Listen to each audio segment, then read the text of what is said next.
Hair is my final look. কেমন লাগলো কমেন্টে জানাও। এই গেট রেডি ভিডিওটা আশা করছি সকলেই দেখে নিয়েছো, আর যদি না দেখে থাকো চ্যানেলের নামের নিচে লিঙ্কটা দিয়ে দিচ্ছি, ঝটপট গিয়ে দেখে আসো।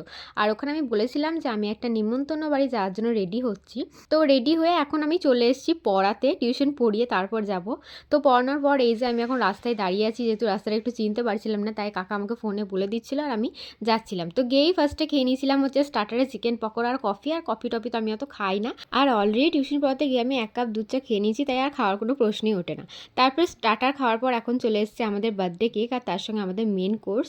তো যেহেতু জায়গাটা একদমই নতুন আর মানুষগুলো সবই অচেনা, তাই খুব একটা ভিডিও আমি করিনি। তো চলো তোমাদের এবার বলি মেন কোর্সে কী কী ছিল। স্যালাড, সস, তোপসে ফ্রাই, সাদা ভাত, ডাল, বেগুন ভাজা, আলু পোস্ত, পনিরের একটা আইটেম, গলদা চিংড়ি, দই কাতলা আর চিকেন কারি। আর তার সঙ্গে ছিল চাটনি, পাঁপড়, পায়েস আর অনেক রকমের মিষ্টি। আর দেখেই বুঝতে পারছো এটা বুফে সিস্টেম খাবার ছিল। আর আমি কী কী খেয়েছি সেটা তো তোমরা দেখলে। আজকের মতো তোটাই, খুব ভালো থেকো সবাই, টাটা।